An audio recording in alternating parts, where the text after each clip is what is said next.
E para iniciar, eu vou ler o Salmo 46, quem puder abrir para acompanhar. Salmo número 46.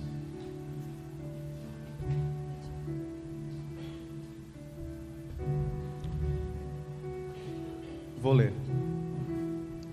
Deus é o nosso refúgio e fortaleza, socorro bem presente nas tribulações. Portanto, não temeremos, ainda que a terra se transtorne e os montes se abalem no seio dos mares, ainda que as águas tumultuem e espumejem, e na sua fúria os montes se estremeçam. Há um rio cujas correntes alegram a cidade de Deus, o santuário das moradas do Altíssimo. Deus está no meio dela, jamais será abalada. Deus ajudará desde antemanhã. Bramam nações, reinos se abalam. Ele faz ouvir a sua voz e a terra se dissolve. O Senhor dos exércitos está conosco. O Deus de Jacó é o nosso refúgio. Vinde, contemplai as obras do Senhor, que assolações efetuou na terra. Ele põe termo à guerra até os confins do mundo. Quebra o arco e despedaça a lança. Queima os carros no fogo. Aquietai-vos e sabei que eu sou Deus. Sou exaltado entre as nações, sou exaltado na terra. O Senhor dos exércitos está conosco. O Deus de Jacó é o nosso refúgio. Tem algumas passagens na Bíblia que são especialmente marcantes para mim. Essa é uma delas, porque tantas vezes eu sou tão incrédulo e por isso eu fico ansioso diante de tantas situações. Em outras eu sou muito orgulhoso e acho que eu posso resolver tudo por mim mesmo. Mas então os montes se abalam e a terra se transtorna. E eu vejo que tem coisas que vão muito além do que eu posso fazer, do que eu tenho poder para mudar. E é nessa hora que tantas vezes Deus, de uma forma muito firme, mas muito amorosa, vira para mim e fala: para, chega, aquieta-te, eu sou Deus. E diante dessa situação, eu posso ver que realmente Deus é o nosso refúgio e Ele é a nossa fortaleza. Ele é a fortaleza na minha vida, Ele é a fortaleza na vida dos nossos irmãos. Porque tantas vezes os montes se abalam na minha vida, se abalam na vida da minha família, se abalam na nossa igreja, se abalam na vida dos nossos irmãos que vivem em países em perseguição. Mas Deus mostra que Ele cuida de todos. Como diz no verso 9, Ele põe termo à guerra até os confins do mundo. E Ele pode pôr termo à guerra mesmo nesses países, mesmo em países como a China, como a Coreia, como o Irã, países que perseguem e matam tantas pessoas, especialmente cristãos. Ele pode pôr termo à guerra. E essa noite eu quero propor para nós, para que a gente se aquiete e deixe que Deus seja Deus nessa noite. Deixe que Deus seja Deus em nossas vidas. Então convidar a cada um a ter um momento de oração silenciosa, 1 minuto, se aquietando e colocando. No meu caso, eu tenho que colocar meu orgulho e incredulidade diante de Deus, para que Ele possa ser Deus. Cada um sabe o que precisa colocar perante Deus. Então, em 1 minuto, que a gente possa orar, colocando nossas vidas diante de Deus.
Senhor nosso Deus e Pai, graças eu te dou porque mais uma vez podemos nos reunir aqui essa noite.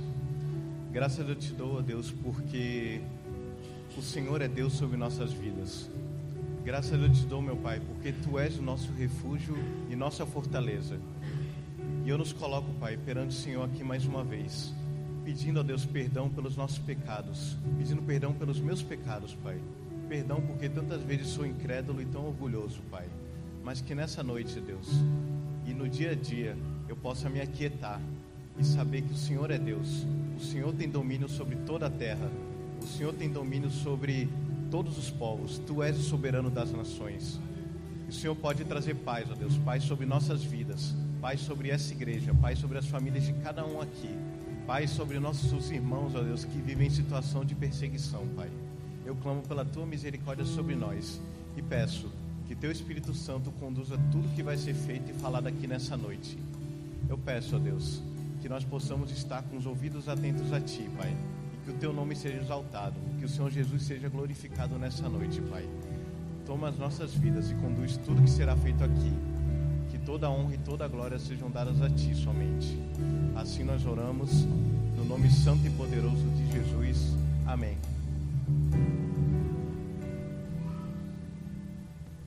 Amém. Vamos ficar de pé para a gente louvar o Senhor.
Do meu orgulho eu abro mão, nada me impede.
beleza que há em mim. Tu és para mim mais que tudo aqui. Reinar de novo em mim, reinar em mim com teu poder sobre a escuridão, sobre os sonhos meus. Tu és o Senhor de tudo que sou. Vem reinar em mim, Senhor, reinar em mim com teu poder sobre a escuridão, sobre os sonhos meus. Tu és o Senhor de tudo que sou. Vem reinar em mim, Senhor, vem reinar em mim, Senhor, vem reinar em mim, Senhor.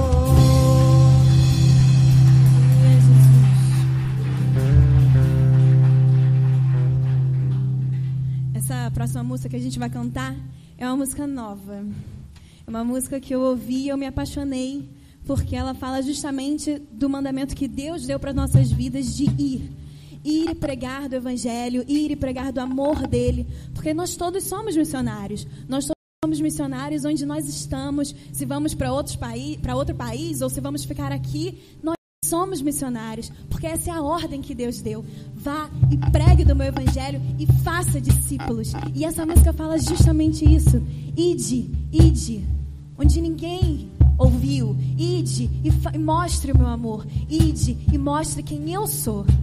Que essa música possa falar aos corações de vocês esta noite.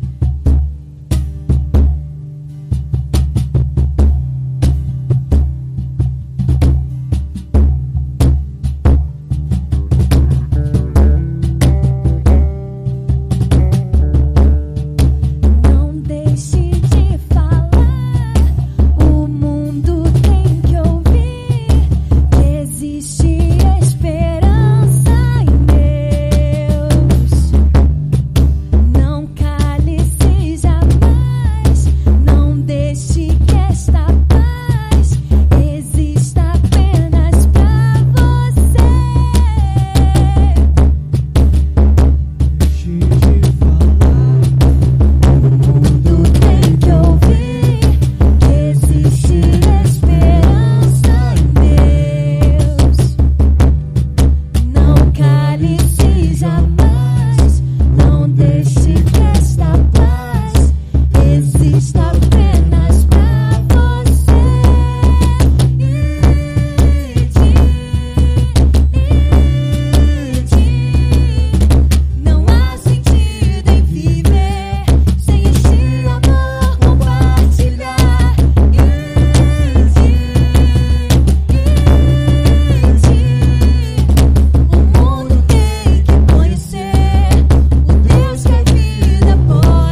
podem se assentar.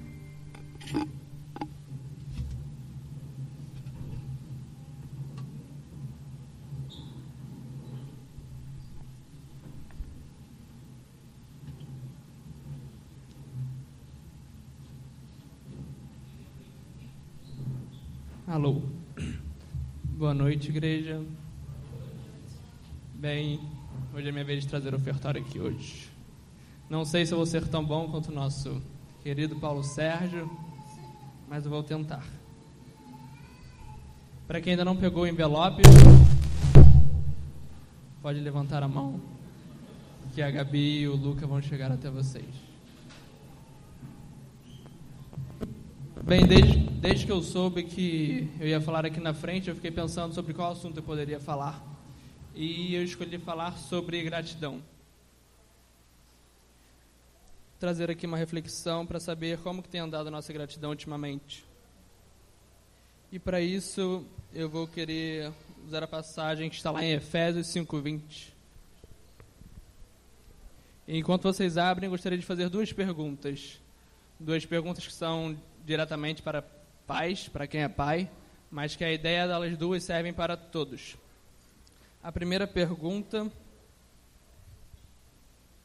é: quando foi a última vez que vocês, pais, agradeceram pela saúde, pela vida de seus filhos? Queria que a gente se refletisse um pouco sobre essa pergunta. E a segunda pergunta seria o inverso da primeira. Caso o seu filho ficasse doente, em quanto tempo você iria pedir a Deus pela saúde, pela renovação da vida de seus filhos? Mas por que eu trouxe essas duas perguntas? Eu trouxe essas duas perguntas para que a gente refletisse que, infelizmente, nós, seres humanos, temos a tendência de agradecer, de pedir mais e agradecer menos. E eu vejo que essa não é a vontade de Deus para a gente. Deus quer que tenhamos corações gratos e menos pedintes. Mas eu também não venho aqui dizer que a gente não tenha a intenção de pedir, que a gente também pode pedir a Deus, porque na Bíblia fala que Ele nos dá essa liberdade de pedir, mas na Bíblia também fala que a gente tem que ser grato em todo o tempo. Então eu gostaria de deixar essa reflexão aqui hoje. E indo para a palavra, em Efésios 5:20, diz que: dando sempre graças por tudo a nosso Deus e Pai, em nome de nosso Senhor Jesus Cristo. E em 1 Tessalonicenses 5:18 também fala: em tudo dai graças, porque é esta a vontade de Deus em Cristo Jesus para convosco. Sei que não é fácil agradecer em todo tempo, sobre todas as circunstâncias, mas Deus está conosco e isso ajuda na nossa caminhada. Amém? Então, gostaria de agradecer, de orar agora, e depois a gente pode trazer nossos dízimos e ofertas. Senhor Jesus, abençoe esse dia, Deus, abençoe a nossa casa, Deus. Obrigado, Deus, que hoje é o segundo culto, Deus, dirigido, Deus, pelos jovens, Deus. Nos abençoa, Deus, nos ajude, Deus, a sermos, Deus, mais ativos nessa igreja, Deus, nos dê mais liberdade, Deus, mais coragem, Deus, nos dê vontade, Deus, nos dê desejo, Deus, de te buscar, Deus, diariamente, Deus. Vem, Deus, lhe agradecer, Deus, pelo seu cuidado diário conosco, Deus. Muitas vezes, Deus, nós não somos gratos, Deus, mas o Senhor está ali sempre presente conosco, Deus. Muito obrigado por isso, Deus. Venho lhe pedir também, Deus, pela vida do Bruno, Deus, que em breve, Deus, estará dando a palavra, Deus, dele sabedoria, Deus, graça, Deus, dele tranquilidade em seus corações, Deus, abençoe sua boca, Deus, o que ele irá falar, Deus, que o Senhor o conduza, Deus. É isso que eu lhe peço e agradeço, Deus, em nome de Jesus, amém. Pode trazer a oferta.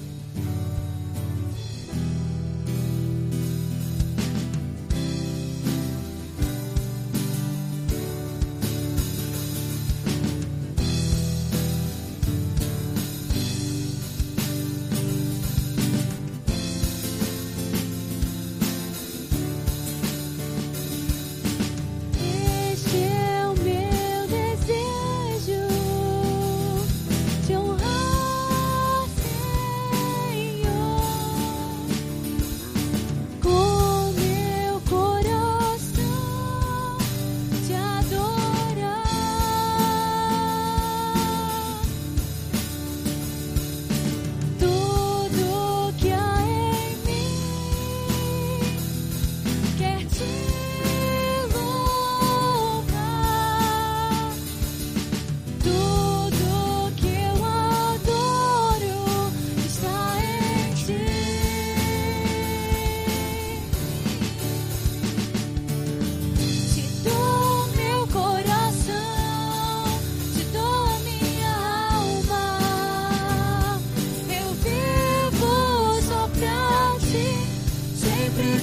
respirar, sempre que eu acordar, teu querer se comprar em mim. Te dou meu coração, te dou a minha alma.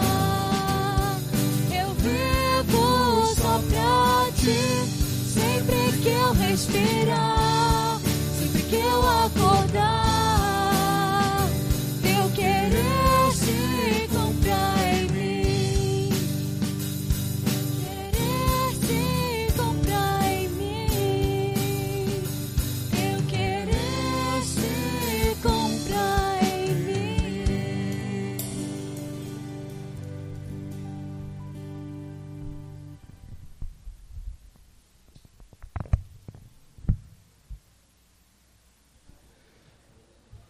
Então, antes da gente dar continuidade e chamar as crianças, dar alguns avisos rápidos. O primeiro é que dia 27 aqui na igreja, a gente quer fazer uma festa na roça, que é para arrecadar dinheiro para o sinal de vida. Então, convidar todos para participarem. Tem que trazer. É para trazer alguma coisa, né? Ah, tá. Mais informações, falem com a Juliana, que ela vai estar falando o que tem que trazer, como é que vai ser, como podem ajudar. Mas está aqui avisado. Dia 27 de junho agora, festa da roça para levantar dinheiro para o sinal de vida.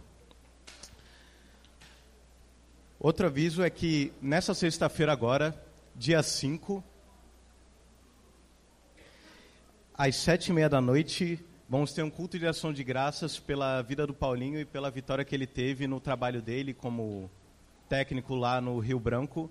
Então, estão convidados. Também está aberta a oportunidade, se alguém quiser assumir a cantina nesse dia, pode falar com ele ou para poder combinar como vai ser. Um outro aviso é que hoje, após o culto, vai ter reunião do Ministério Infantil, então todos os professores estão convocados. A Eliane pediu para todos irem lá para trás, depois do culto, para poder ter uma reunião. Falar também, a cantina de hoje é do Portas Abertas, então quem comprar hoje lá vai estar contribuindo para o projeto Portas Abertas. Outro aviso, sexta-feira nós tivemos aqui um jantar da família para levantar fundos para o Alessandro, nosso missionário lá na Ásia. Então, agradecer a todos que colaboraram e foi muito bom que na próxima vez mais pessoas possam estar presentes. Agora, chamar aqui rapidamente o Davi.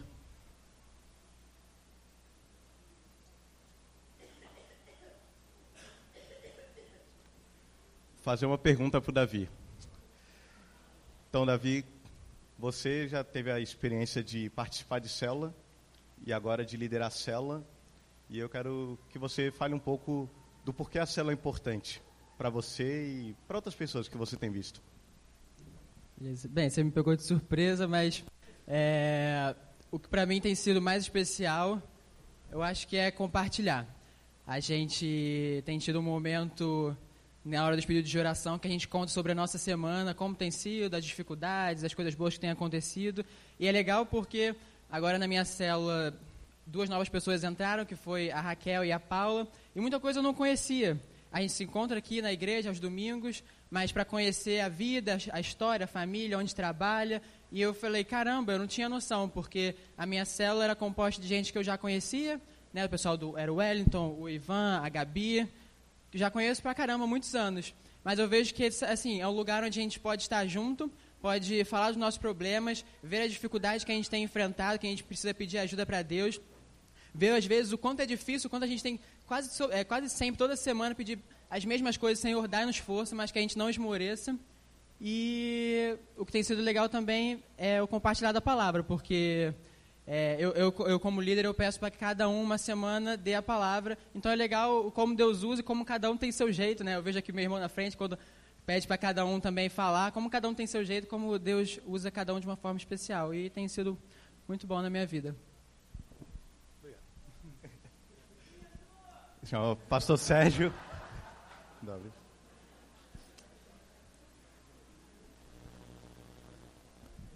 Fernanda, você coloca para mim, por favor.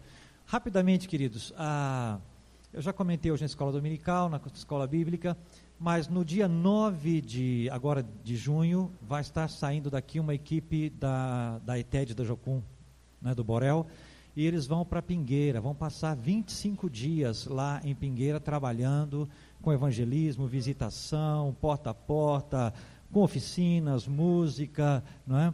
Então faz parte do treinamento deles pelo Borel, pela ETED, mas por outro lado vão abençoar o trabalho ali em Pingueira, justamente porque estão indo um grupo de jovens e isso vai fortalecer o trabalho com os jovens que tem sido feito lá. Então, a nossa participação enquanto igreja é na alimentação desses jovens lá durante esses 25 dias. Então, no próximo domingo, se Deus quiser, vamos estar fazendo uma oferta para esses irmãos, para o alimento deles lá. A gente pensou em arrecadar alimentos, mas o fato é que eles vão de van e o número de pessoas na van e tudo que eles têm que levar, vão ter que levar 5 colchões também, então a van vai estar super lotada. A gente sabe, quem já foi de van para lá, sabe que é realmente quando vão muito cheios. Então não dá para levar, não tem espaço para levar alimento, além do peso também. Então a gente vai ter a nossa contribuição vai ser financeira mesmo. Mas vai ser uma bênção. Então, como hoje é um culto também com ênfase missionária, então é mais missões aí, é a nossa participação agora.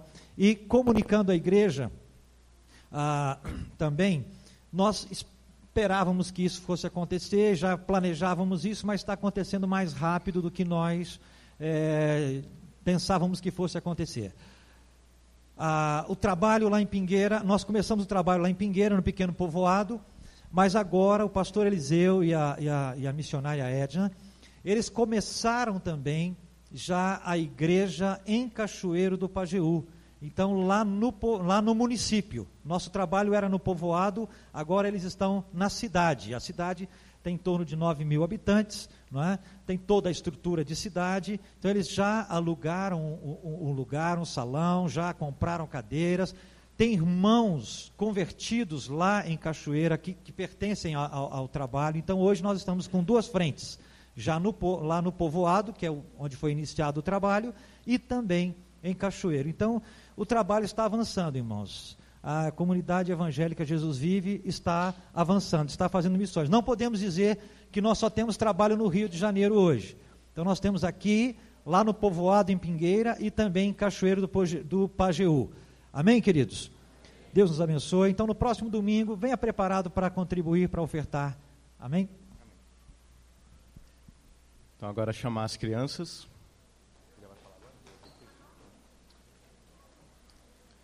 Chamar a Paula aqui também.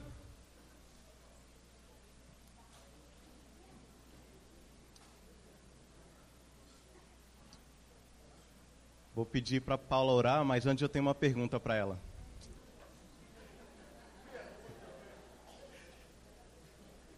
Paula, você teve a oportunidade de crescer na igreja, participando desse ministério infantil e também já trabalhar como professora no ministério infantil. Então eu quero que você fale rapidamente da importância desse trabalho, do que já foi bom para você, de todo modo.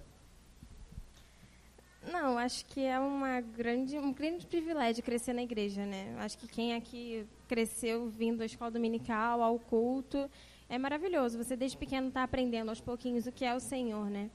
E eu acho lindo esse trabalho porque são crianças puras ainda, né? Que não experimentaram tudo aquilo que a gente conhece que tem aí fora. E a experiência delas terem, né, nessa pureza, experimentarem do Senhor, né? Acho que isso não tem preço. E acho que nosso papel é ensinar para elas também é maravilhoso. Senhor, muito obrigada, Pai, por essa noite. Senhor, obrigada pela vida de cada um aqui. Obrigada pela vida dessas crianças tão especiais para nós, Senhor. Obrigada pelos pais também que as trouxeram até esse lugar. E eu te peço por esse cultinho delas ali atrás, Pai, usa as nossas vidas, Pai, conforme o teu querer, para ensiná-las a tua palavra, Senhor, para mostrar também através das nossas atitudes o teu amor, Senhor. Que possamos ser verdadeiros exemplos para elas, Senhor, não apenas em palavras, Senhor, mas nas atitudes, nas nossas ações, Senhor, que elas possam aprender cada dia mais de Ti, Senhor. Em nome de Jesus, amém.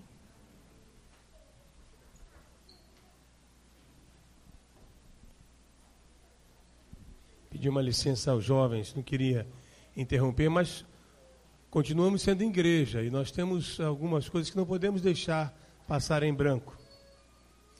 E hoje, num mundo tão destruído, né, em que os valores vêm sendo tão corrompidos e distorcidos e deformados, há um momento que não se pode deixar passar. E eu queria convidar o Katsumi e Inês aqui à frente, que hoje estão fazendo aniversário de casamento. 18 anos. Olha, glória a Deus.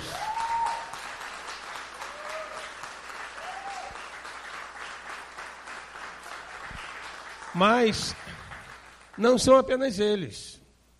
E ele não sabe. Vou chamar o irmão Sidney aqui na frente. Vem cá, Sidney.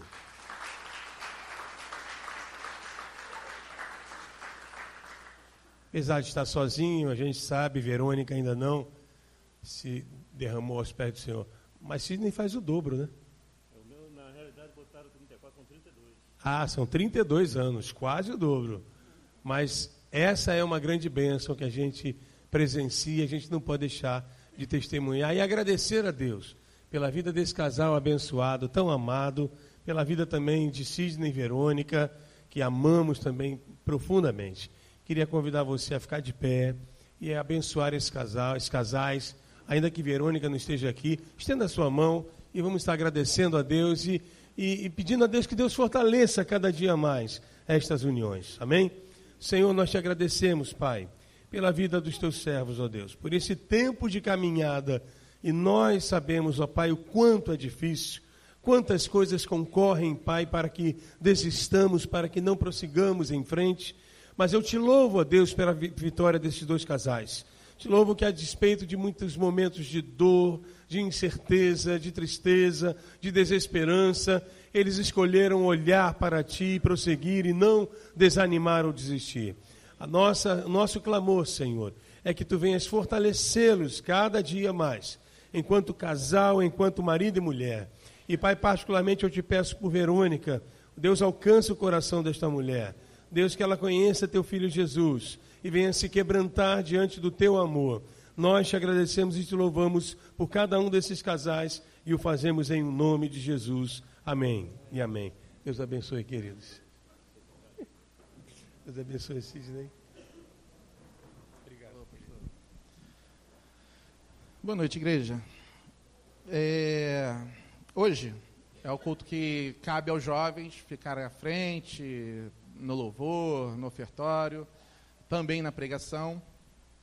E hoje calhou de cair esse domingo, que é nosso, junto com uma proposta do Portas Abertas, que é o Portas Abertas Brasil, que é uma organização missionária em ajuda a cristãos perseguidos no mundo inteiro. Essa instituição ela foi criada por um holandês chamado André. O nome mesmo em holandês eu não sei falar, mas é André. E ele, quando jovem, no meio lá do comunismo, em Varsóvia, ele percebeu que os cristãos lá não podiam falar que eram cristãos, porque senão seria morto pelo regime comunista. E ele se compadece. Ele era soldado, ele numa emboscada, ele sofre uma emboscada, é ferido, e no hospital ele lê a Bíblia e se converte e fala: Senhor, mostra-me o caminho e eu seguirei. E Deus começou a mostrar o caminho para esse cara, para esse jovem. E ele começa a levar Bíblias de um lado para o outro, por onde nós conhecemos como a cortina de ferro, que era praticamente impossível. Alguns irmãos estiveram no leste europeu, viram de perto como era difícil. E esse homem, ele foi fantástico. E até hoje ele é vivo, tem quase 90 anos, acho que já fez 90 anos, e é uma referência. E existem várias agências do Portas Abertas distribuídas pelo mundo, e um deles é o do Brasil. E há uma coisa linda, porque o do Brasil é um dos que mais contribuem financeiramente para que essa obra não pare. Essa obra é só para perseguição, não é para catástrofe, é só perseguição. E aí, eu queria que vocês abrissem a Bíblia rapidamente em Atos 15, para a gente compreender a diferença que foi feita na vida desse jovem, que hoje é um senhor. Atos 15, 22 a 26.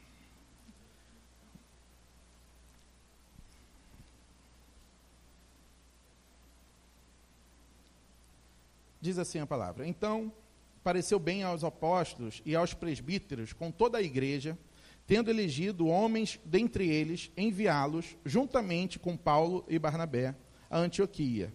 Foram Judas, chamado Barsabás, e Silas, homens notáveis entre os irmãos.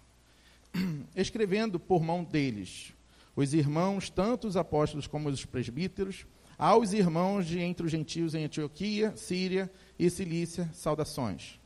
Visto sabermos que alguns que saíram de entre nós, sem nenhuma autorização, vos têm perturbado com palavras, transtornando a vossa alma. Pareceu-nos bem, chegados a pleno acordo, eleger alguns homens e enviá-los a vós outros com os nossos amados Barnabé e Paulo, homens que têm exposto a vida pelo nome de nosso Senhor Jesus Cristo. Homens que têm exposto sua vida pelo nome do nosso Senhor Jesus Cristo. Foi uma contrapartida. Existia uma heresia no meio daquela região, e a igreja, sabendo disso, ele envia esses homens de Deus que expõem a vida pelo nome do Senhor Jesus Cristo. Assim como André, assim como nosso querido Alessandro, são pessoas que têm tido coragem, porque não é só o chamado de Deus. O chamado é para todos. Alguns é para ficar, outros para ir. Porém, precisa ter coragem para ficar, precisa ter coragem para ir. E essa agência Portas Abertas, instituição, ela tem uma vez no ano um domingo, que é o DIP, Domingo da Igreja Perseguida, onde igrejas no Brasil inteiro param e falam especificamente nesse tema. Para quê? Para divulgar que existem pessoas como nós, cristãos, servos do Senhor, que só por crerem sofrem perseguição. Apanham, são presos, são colocados em campo de concentração, são expulsos de vilarejos e países, apenas por causa do nome de Cristo. Pessoas que se expõem, e por se exporem, acabam sofrendo. E eu pensei, quem vai trazer essa palavra? Até então era eu. Só que eu falei, poxa, existem pessoas melhores do que eu. Sempre há pessoas melhores do que nós. Nunca pense que você é o melhor. E sempre há gente mais digna do que você. E eu costumo dizer, não poderia ser o pastor Sérgio, que é o pastor de missões, que não vale, porque ele já é o pastor de missões. E dentre nossos irmãos, eu, Luca, reconheço na vida de um irmão querido, um missionário. Talvez não porque ele não pôde ir, mas eu acho que ele está lá, ele sempre está lá.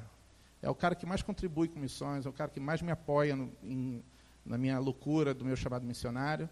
E eu vou chamar o Bruno Januzzi, que é uma bênção, todos reconhecem isso. Eu chamei ele vibrou quando foi feito esse convite. E espero que o Senhor fale através dele. Acredito que vai falar. Que seja um momento em que a gente pare para ouvir e mude. Pensem, poxa, tem gente precisando das nossas orações, das nossas ofertas, da nossa ida até lá. E vamos deixar o Bruno falar e o Espírito Santo falar através dele. Vamos orar? Vamos orar. Senhor, queremos colocar a vida do Bruno nas tuas mãos e pedir, Pai, em nome do teu Filho amado Jesus, fala conosco.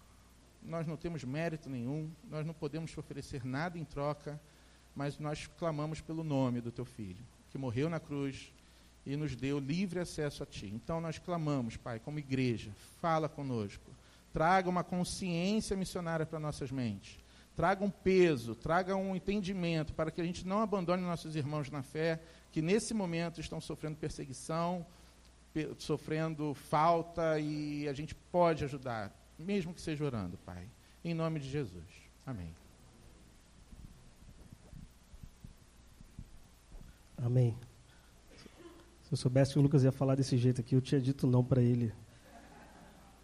Mas fico feliz que, quando a gente fala da igreja perseguida, eu fiquei pensando como é que a gente conecta a igreja perseguida com o que a gente vive, né?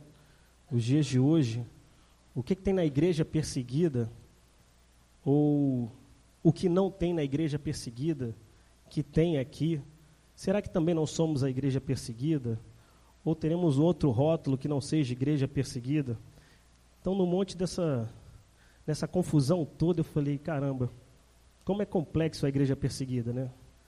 É uma igreja diferente da gente? Acho que não, acho que é uma igreja, somos a igreja de Cristo. Eu lembro da palavra do pastor Gerson Ortega aqui, quando ele falou sobre a forma como ele crê no avivamento, né, e aquilo que ele falou naquele final de semana foi de encontro ao que eu acredito no que a gente chama de avivamento. Ele falava uma coisa muito interessante, ele falava, eu não acredito no avivamento nas grandes massas, sendo liderados por pessoas e grandes líderes, acontecendo grandes movimentos. Ele acredita num avivamento que é da igreja soberana do Senhor. E a igreja soberana do Senhor, ela não tem rótulo, não tem paredes, não tem letreiro, mas é como uma névoa que vai andando, se movimentando, e ela está sempre avivada, ela está sempre se movimentando. Ele falava uma coisa interessante, eu creio que o avivamento é um funcionário de uma empresa orando com o presidente daquela empresa, e aquele cara se convertendo com a palavra do faxineiro da empresa, no hospital, passa uma pessoa e prega para o enfermo, ele se converte. E ele começou a falar de um jeito que brilhou meus olhos, porque eu entendo que assim é o avivamento da igreja. Mas, ao mesmo tempo, eu pensei, o que tem de fato na igreja? Eu queria que você guardasse essa pergunta, o que tem de fato na igreja perseguida? Por que ela é chamada igreja perseguida? E aí eu pedi para a Nandinha colocar a primeira lâmina ali, e eu resolvi falar sobre 2 elementos que a gente encontra na Bíblia. A gente encontra na Bíblia a torre e o altar.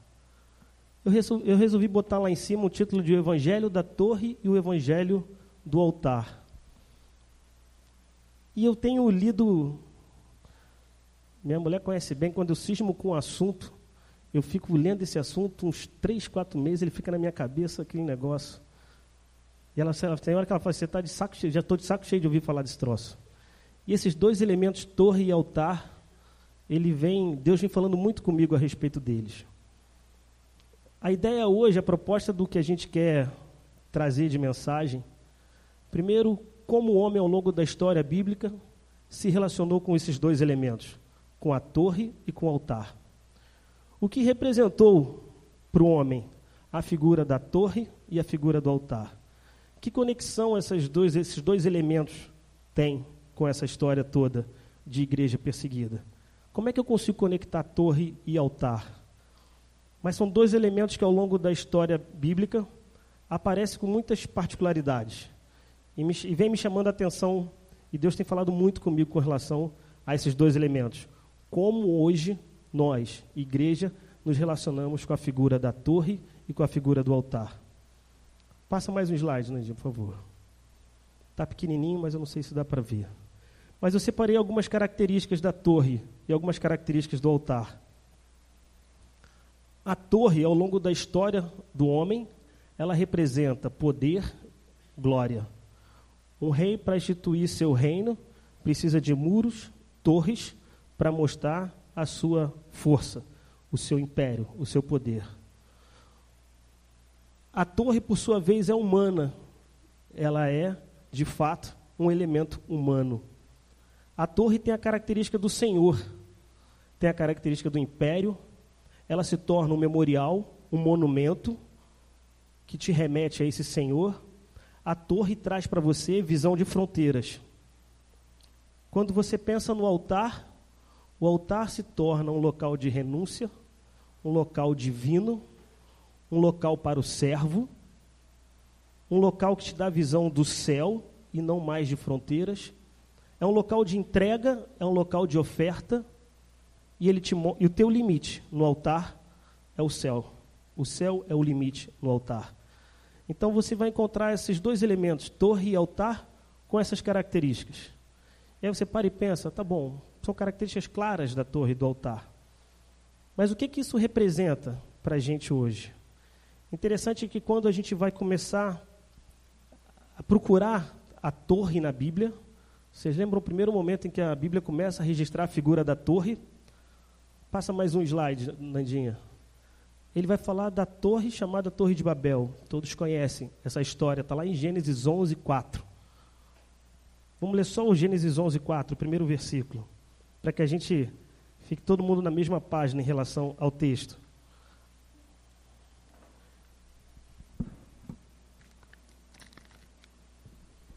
Gênesis 11, 4.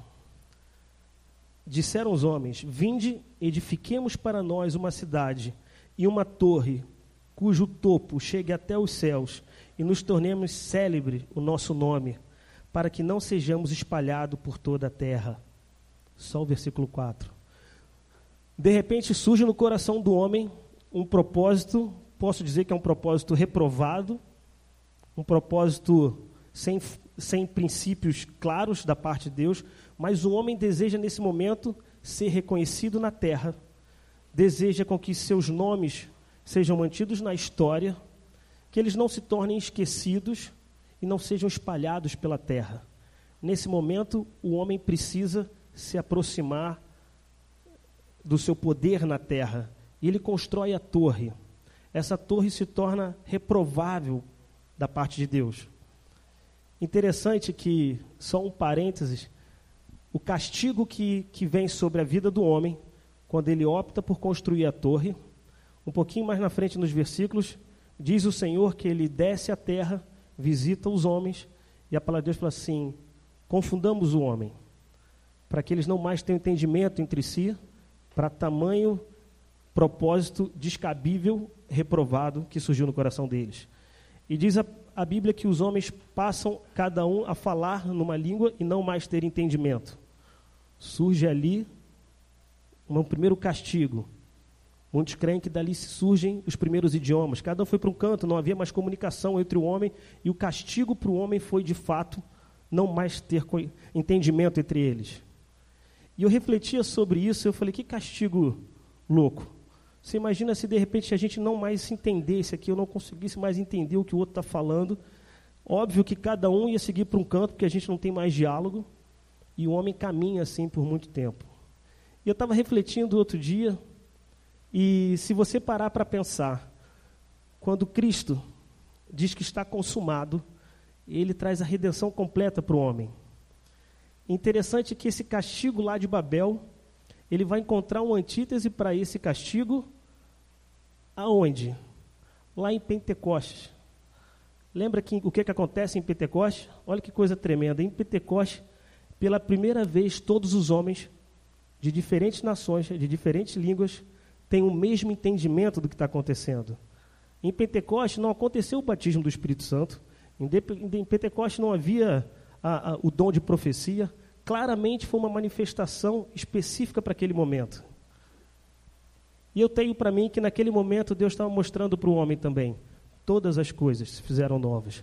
Inclusive aquela maldição lá atrás. Eu estou mostrando ao homem o que o meu poder do Espírito Santo, o que o poder de Deus pode fazer. E naquele momento é como se voltassem antes do castigo de Babel. Todos entendiam. O grego, o troiano, cada um entendendo na sua própria língua o que diversas nações falavam. E naquele momento ali, a redenção também acontecia. E depois o homem segue a sua vida. Mas interessante é que a torre, ela vai trazer limites da terra para a gente. A torre vai remeter a gente a pensar como homem, como governo, como império, nesses dias, um sobrepondo o outro. E o altar não. O altar ele tem uma outra mensagem para a gente. E quando você vai procurar na Bíblia também a figura do altar, o primeiro momento que a gente encontra o altar de forma muito clara vai ser com Abraão. E a figura de Abraão, quando Deus chama Abraão, lá em Gênesis 12, quando ele começa a falar com Abraão, e ele se ausenta de Abraão, ele fala, olha Abraão, sai da tua terra, sai da tua parentela e vai para um lugar que eu vou te dar. quando ele fala, vai para um lugar que eu vou te dar, alguma coisa Deus tinha para Abraão. Mas não ficou muito claro. E é interessante que Abraão não sabia direito o que ia acontecer. Mas naquele momento, quando Deus chama Abraão, o que ele faz naquele local? Ele faz um altar. E eu fiquei pensando e refletindo nesses dias, por que o altar? O altar, com certeza naquela época, feito de pedras, eu não sei a que altura era aquele altar, mas o altar, que tinha uma característica, ele posicionava geograficamente Abraão no meio daquela terra. E Abraão tinha a seguinte referência, foi ali que Deus falou comigo, foi ali que ele me chamou, foi ali que eu conheci esse Deus pela primeira vez. E ele faz um marco, ele marca o local, é como se fosse um local de encontro com aquele Deus. E ele fala, ali eu me encontrei com o Senhor. Um pouquinho mais na frente, em Gênesis 13, nos versículos 3 e 4, Abraão já está andando pela terra, conforme a instrução do Senhor, e tem um momento que ele está andando pela terra, mas ainda sem saber o que encontraria na terra. A sensação que a palavra dá para a gente é que Abraão ficou meio perdido, porque ele fala, olha, vai andando. Aí você fala, olha, andei tanto para a oriente de Betel, e depois a oeste de uma outra terra, e aí o que vai acontecer é que nesse momento de confusão, para onde Abraão volta? Volta lá para o altar. E fala, eu preciso me encontrar de novo com esse Deus, eu estou perdido. E ele vai para o altar, e no altar ele começa de novo a se relacionar com Deus. Anda um pouquinho mais na frente, quando Deus anuncia para Abraão agora uma nova promessa, não só uma terra nova, mas Abraão, além da terra nova, tinha uma promessa da sua descendência.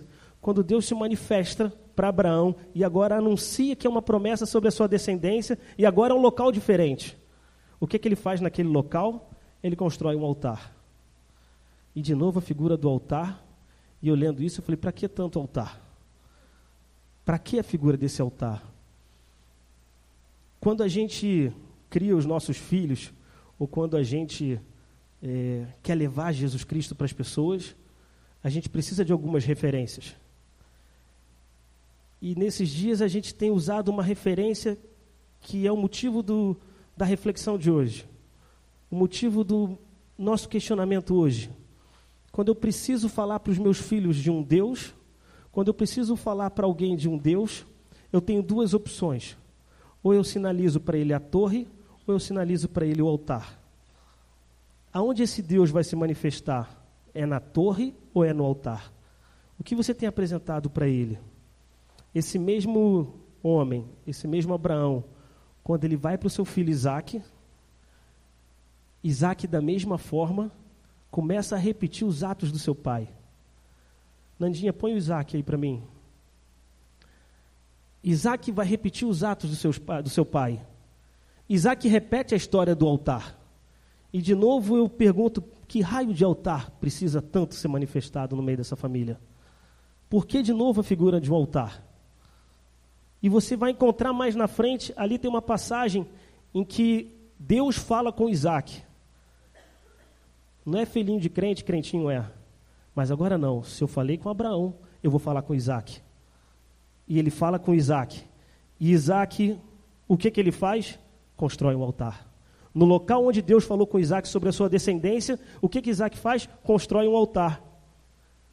Esse altar construído, eu pergunto, por que ele construiu o altar? Porque estava escrito no manual dele, estava escrito em algum lugar que ele tinha que construir um altar? Não, porque ele viu o seu pai se relacionando com Deus no altar. E ele falou, o Deus que eu sirvo é o Deus do meu pai. O Deus a quem eu conheci é o Deus do meu pai, é o Deus da minha casa. E eu vou fazer um altar. Porque Deus falava com o meu pai no altar, e ele vai falar comigo no altar. E o mais incrível, quando a gente vai para Jacó, esse é um cara que eu nunca vi gostar tanto de um altar. Jacó, ele repete a mesma coisa. O meu avô fez um altar que falava com o Senhor. O meu pai fez um altar que falava com o Senhor. E Jacó, Nandinha, põe Jacó aí para mim. Esse daí vai gostar de um altar. Quando Deus fala com ele pela primeira vez em Betel, ele pega lá a pedra onde ele estava encostando a cabeça e ele fala, meu Deus, isso aqui verdadeiramente é a casa de Deus. Faz um altar e fala, Deus falou comigo aqui nesse lugar. Ele vai andando mais para frente e ele fala, esse mesmo Deus. Interessante que quando Deus fala com Jacó, como é que esse Deus se apresenta para ele? Ele fala, eu sou Yahvé, eu sou Jeová que te chamei. O que ele fala? Eu sou o Deus do teu pai, eu sou o Deus de Abraão, o Deus de Jacó. E aí a pergunta que eu faço também nessa noite, quando falamos para os nossos filhos, quando falamos para aqueles a quem o Senhor nos coloca na nossa vida para falarmos de Jesus, nós temos apontado para o Deus, vou usar meu nome aqui, o Deus que o Bruno crê ou o Deus da torre? Quando Deus coloca pessoas na tua vida, você precisa mostrar o teu altar para essas pessoas, porque ali está a tua segurança, ali está a tua confiança, porque é ali que Deus fala com você. Se você tem o hábito de se ajoelhar na beira da cama, e seu filho aprendeu isso com você, quando ele estiver mais velho, ele vai saber, era no canto da cama que meu pai orava. Quando ele me chamava para orar, era no canto da cama. Aquilo aí se tornou um altar. O altar não é o local da idolatria, mas o altar é o local da intimidade que você tem com Deus. Se uma pessoa está doente na rua, qual é o grande desafio que a igreja tem? Irmão, vem comigo, eu vou te levar na igreja. Claro que a igreja é importante. Eu não estou de maneira nenhuma dizendo que a igreja não é importante. Mas antes de passar na torre, eu quero mostrar para aquela pessoa o meu altar. Porque é no meu altar que eu vou falar do Deus que eu conheço. Na torre eu vou remeter a um Deus que eu não conheço. Como é que eu vou falar para essa pessoa se eu não tenho um altar?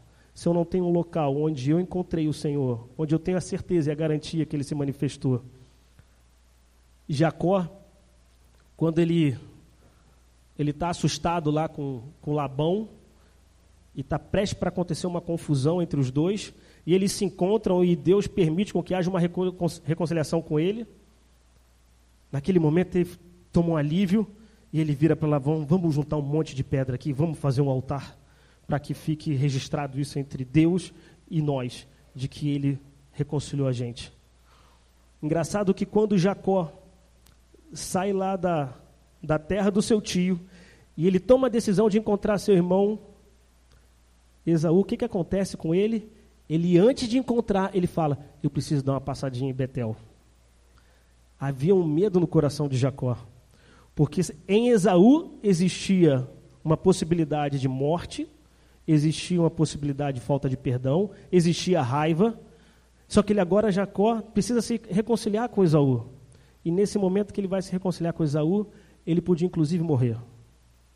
Só que ele fala, olha, antes de encontrar Esaú, eu preciso passar em Betel. Lá tem um altar que o Senhor falou comigo. Lá é o local onde eu tenho a certeza que Deus está comigo. Eu preciso acionar esse Deus. Eu preciso falar com esse Deus. E diferente do que a gente vive hoje, onde o Espírito Santo, através da graça de Deus, se manifesta a qualquer hora, em qualquer momento, em qualquer lugar. Naquela época, a manifestação de Deus era esporádica. E eles marcavam os locais onde esse Deus se manifestava. E a certeza de que esse Deus ia se manifestar era voltando naquele altar. E a gente vive o grande desafio hoje. O meu filho vai conhecer o Deus da Jesus vive, ou ele vai conhecer o Deus do seu pai? Aquela pessoa que passa, que está no seu trabalho, vai conhecer o Deus da sua torre ou o Deus do seu altar? O que você vai oferecer para ele? O grande desafio hoje da gente é entender que precisamos restaurar um altar. E se não existe esse altar, nós precisamos construir esse altar. Porque as pessoas vão chegar, você vai se tornar um agente de transformação na vida de muitas pessoas. Só que quando você se torna um agente de transformação, você precisa mostrar aquilo que transformou a tua vida. E o que transformou a tua vida foi, de fato, essa intimidade com esse Deus. Esse altar onde esse Deus se manifesta com você. O altar pode ser a mesa da tua casa. Pode ser o banquinho da praça, onde você sai da tua casa e todo dia debaixo da árvore, no banquinho da praça, você vai falar com aquele Deus que cuida dos seus problemas, aquele Deus que conhece o teu coração. E ele fala e você chora. E num determinado momento, quando você precisa tratar de alguém, você pega na mão, Luca, vamos ali na pracinha. Tem um local que eu falo com Deus ali. É aquela segurança que você tem de que Deus vai falar contigo no altar. É a mesma segurança que esses homens tinham quando voltavam para o altar.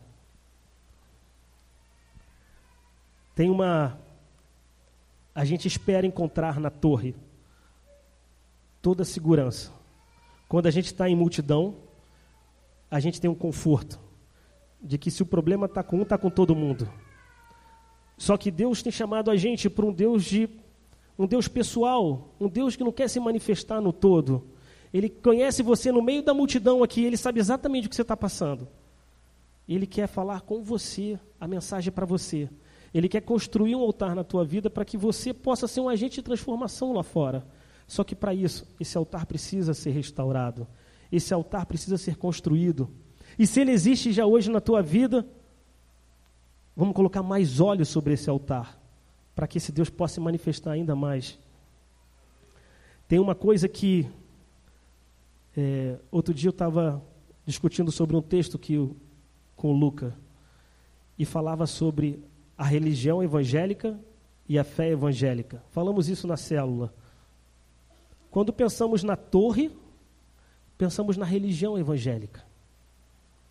Quando pensamos no altar, entendemos a fé evangélica.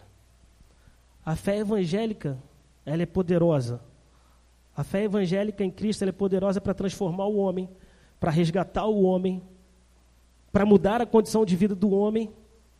Mas eu costumo dizer, e pensando sobre esse texto, a religião evangélica tem sido o maior inimigo da fé evangélica. Porque queremos construir as torres. O altar não tem mais importância. Aquilo que acontece na minha casa não é mais o altar. O altar está destruído. Lembra de Esdras, quando ele começa a recuperar o templo, ele precisa refazer os altares. Refazer aquilo que trazia a memória do povo, a grande manifestação de Deus. Só que nós preferimos ficar no local seguro, na torre.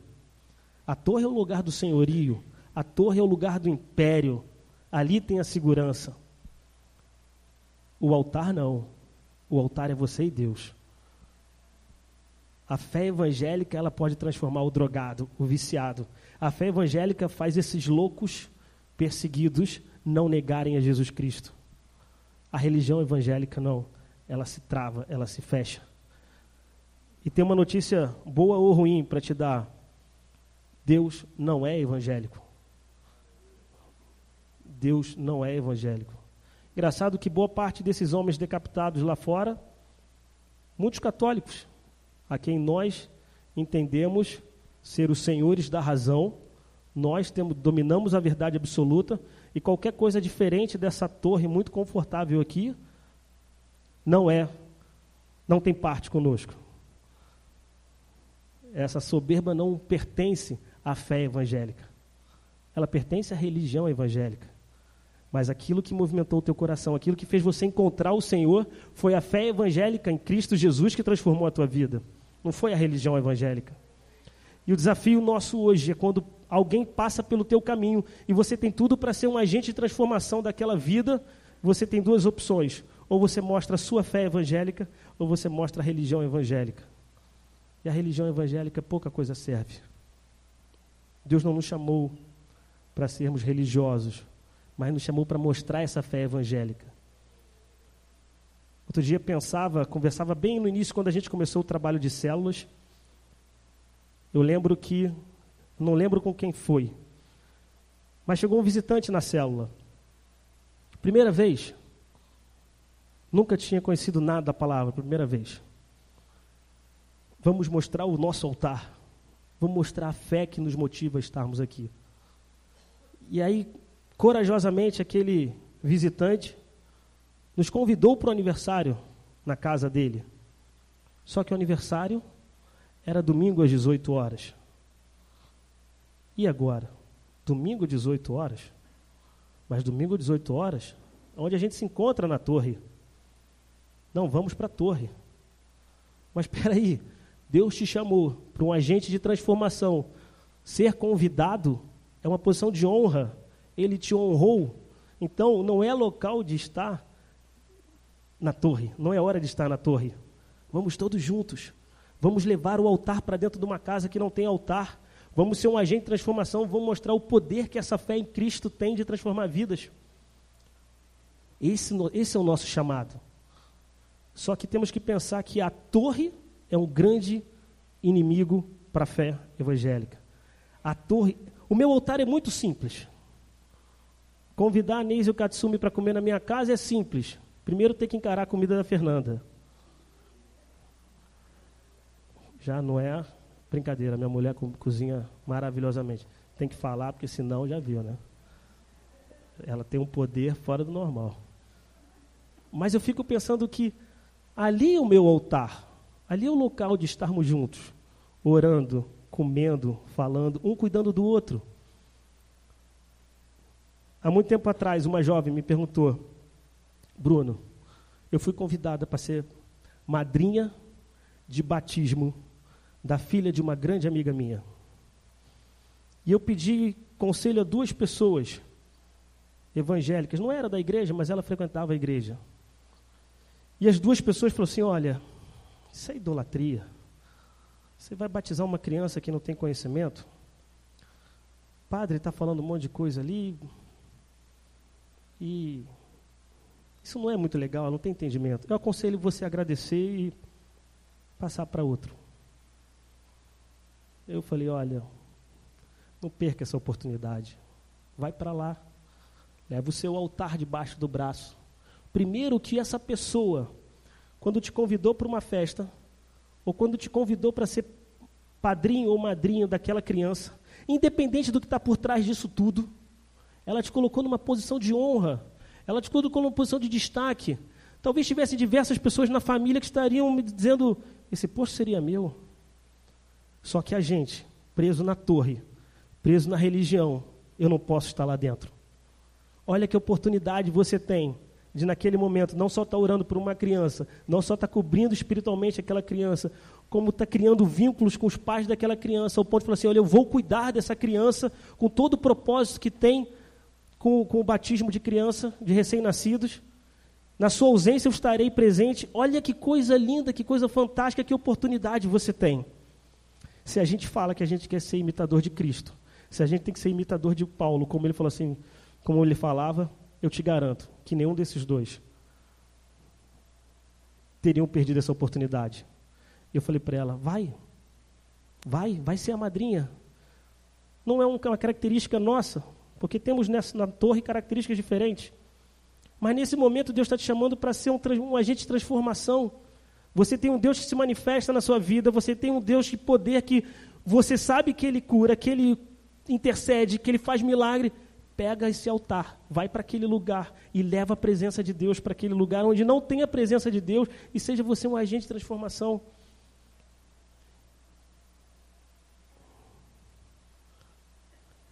A gente tem 2 oportunidades: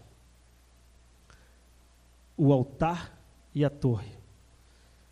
A última coisa que eu quero deixar na mente aqui, e com essa mensagem, é dizer que a torre, que esse local aqui não é importante, de maneira nenhuma. O que vivemos nesse local aqui é tremendo. Outro dia eu escrevi para o grupo do WhatsApp que a gente tem, da célula, eu falei assim: o Salmo 133 diz que não somente com o bom e com o agradável que os irmãos vão em união.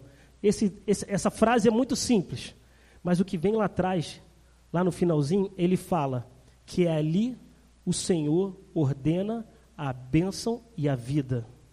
A gente acha que quando ele fala do exemplo do monte,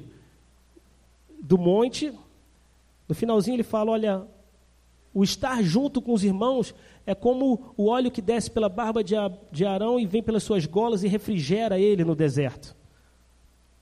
E depois ele fala: olha, a comunhão dos irmãos é como o orvalho que desce dos montes e você vê traz a figura de um refrigério. Aí você fala: ali o Senhor ordena a bênção e a vida. Aí você pensa que é no monte que Ele ordena a bênção e a vida. Não, é lá na comunhão dos irmãos. É aqui que o Senhor ordena a bênção e a vida. Quando Cristo na cruz diz: está consumado, Ele resgata toda a autoridade que o homem perdeu. Só que essa autoridade Ele entrega para a igreja e fala: essa é a minha herança para vocês. A autoridade de Cristo, Os milagres que Cristo deixou para o homem está na manifestação da igreja. Essa igreja soberana que anda como uma grande névoa na face da terra, que entra nas famílias, que entra nos bairros, que entra no ponto de ônibus, que entra nos hospitais. Você não percebe, mas essa igreja está se movimentando. Essa igreja não tem letreiro, essa igreja não tem microfone, essa igreja apenas se movimenta com o poder de Deus. E o milagre acontece. Quantos milagres estão acontecendo? Se a gente tem a menor ideia. A igreja é soberana. A palavra diz que a porta dos infernos, a igreja, as portas do inferno não prevalecerão contra a igreja. É presente. Mas que igreja é essa? Não é o letreiro, não é as quatro paredes. É a igreja soberana do Senhor. Ela é soberana. Ela é imaculada. E o desafio para a gente hoje é o que eu tenho oferecido como agente de transformação. O que eu tenho oferecido para essas pessoas? A torre ou o altar? A torre é um local de conforto absoluto. É muito gostoso. Se tem alguém doente no meu trabalho com problema, primeira coisa que eu faço, vamos domingo comigo na igreja? Não que você não deva fazer isso, mas entenda a reflexão da mensagem. Antes de passar pela torre, mostra o altar aonde você se encontra com esse Deus. Quando alguém for visitar você e falar assim, olha, onde você tem ido? Você está diferente? Ele falou, eu conheci um Deus. Eu não sei o nome desse Deus, mas é o Deus da Vânia. Quem é Vânia? Não, é a pessoa lá do meu trabalho. Qual é o nome desse Deus? Eu não sei, é o Deus que ela me diz, que fala com ela e que se manifesta com ela. É a fé evangélica. Quando alguém, o filho doente, não, vem cá, eu tive uma experiência. Olha, um dia minha filha estava doente e eu orei. Eu fiz um propósito com Deus. E Deus falou comigo, e Deus curou a minha filha. Eu quero fazer a mesma coisa com o teu filho que está doente. Olha, foi dessa forma, eu sofri muito. Mas esse Deus curou meu filho, Ele vai curar o teu. Vai para o mesmo altar onde aconteceu. Mostra o que aconteceu no teu altar para aquela pessoa. E a pessoa fala assim, eu quero esse Deus. Depois da intimidade do altar, depois de conhecer esse Deus no altar, a torre se torna um detalhe. Mas primeiro, a gente precisa mostrar o nosso altar. Por que eu resolvi falar sobre a torre e o altar? Porque eu olho para dentro da igreja perseguida e eu fico pensando, lá não tem torre. Se tiver torre, eles morrem. Lá só tem altar. E o nosso desafio hoje não é abrir mão disso aqui, em hipótese nenhuma, eu não estou falando isso. Mas eu quero que você olhe para dentro da sua vida, para dentro do seu coração. E eu faço a pergunta, você tem algum altar para mostrar para alguém? Você tem um altar onde você se relaciona com Deus? Ou você depende da torre para que Deus se manifeste? Você precisa de uma torre para que esse Deus fale com você? Ou você hoje tem um altar para mostrar para as pessoas que existe um Deus vivo, que é o Deus da sua vida?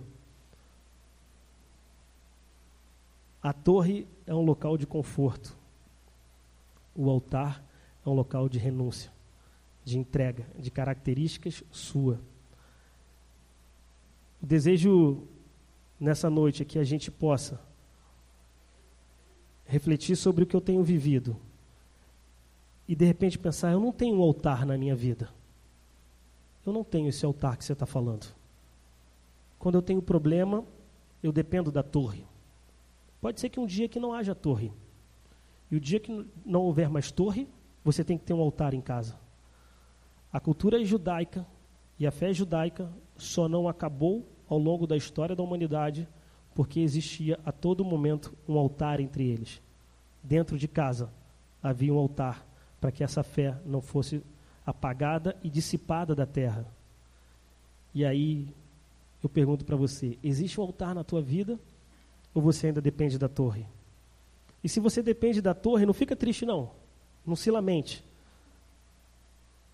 Hoje o desafio e a proposta que eu quero trazer para você, comece a construir um altar pequenininho.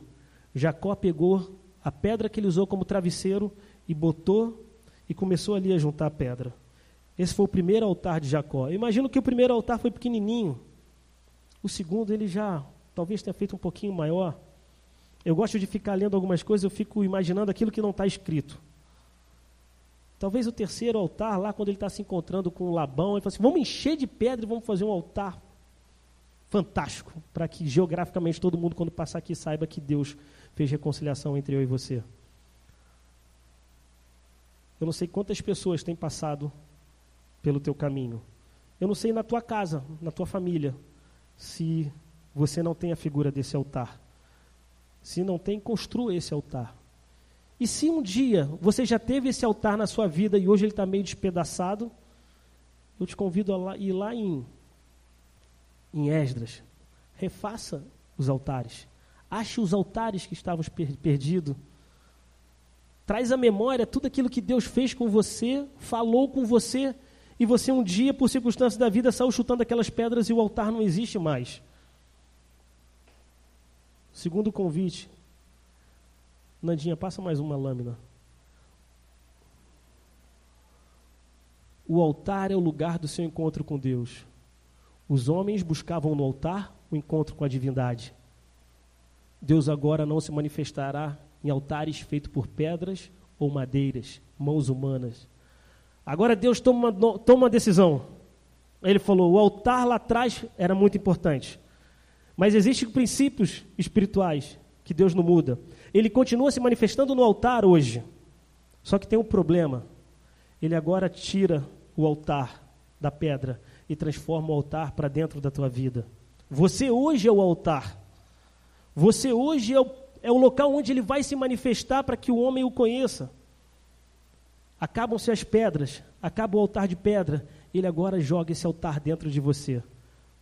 Ele decidiu não mais habitar em templos feitos por mão humana, não mais em altar de pedras, mas ele tomou uma decisão muito difícil, ele quanto Deus. Eu decidi habitar no coração do homem. Passa mais uma, Nanda, por favor. E a proposta dessa noite que eu tenho, construir o seu primeiro altar, refazer o altar, ou, se você tem um altar já estruturado na sua vida, que você derrame mais óleo sobre o seu altar. Eu não sei como está a tua vida, o teu coração, mas reflita sobre isso. E tem uma coisa que Satanás, nosso grande adversário, a todo momento, ele quer destruir o altar da sua vida, para que você fique sufocado, para que você continue dependendo da torre. Você tem sido chamado para ser um agente de transformação. De repente você está aí pensando assim, não, eu hoje vivo uma vida de rotina.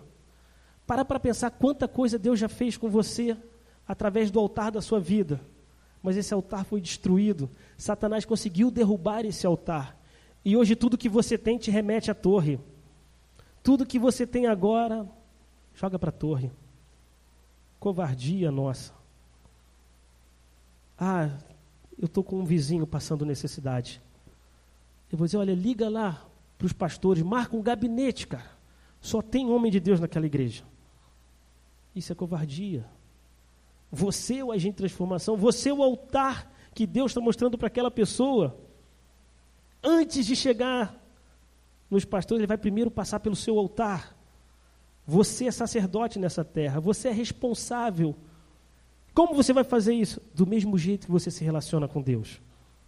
Se você se relaciona de um jeito, mostre para o mundo que é desse jeito que você se relaciona com Deus.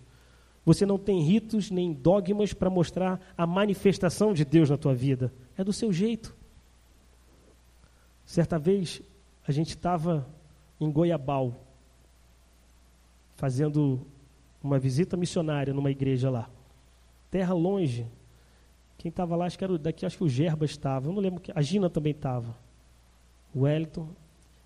E a gente foi visitar uma igreja que o pastor abandonou todo mundo e deixou tudo na mão de uma mulher que estava à frente do trabalho. Eu não vou contar toda a história porque ela é muito grande. Um determinado culto, a gente, à noite, uma pessoa no meio do louvor cai endemoniada. E nós os supercrentes, visitando aqueles necessitados, nós que detemos o conhecimento da palavra, nós que sabemos como Deus se manifesta, falamos assim, deixa que a gente faz. E naquele momento, caiu a pessoa endemoniada no meio do louvor. De repente a pastora olhou, viu o endemoniado, falou, fulano, pega um copo d'água. Eu falei, estava eu e Gerbas, falei, que vai dar água para a pessoa endemoniada? Que história é essa? Não é assim que se faz. E aí, de repente, eu e Gerbas, a gente meio atrapalhado, vamos ajudar. De repente, o Espírito Santo falou, claro, não faz nada, não se mete em nada.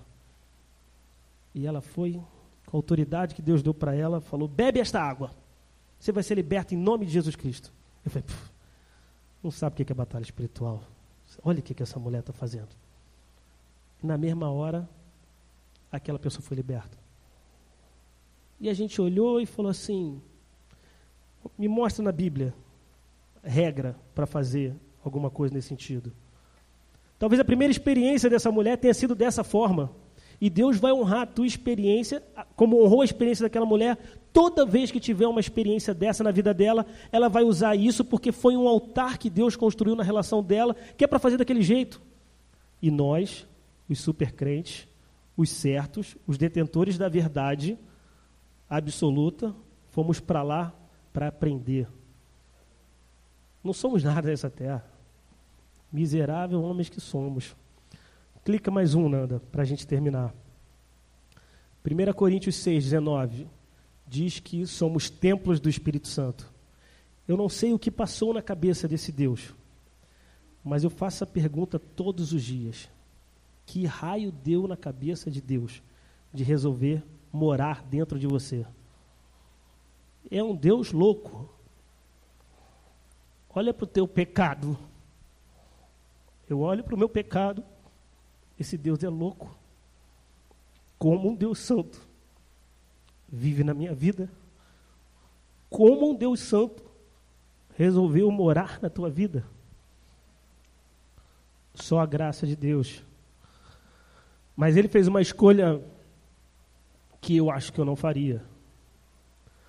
Há pouco tempo a gente viu nessas videozinhos de WhatsApp uma mensagem de um pregador, não vou lembrar o nome nem o que era, que já...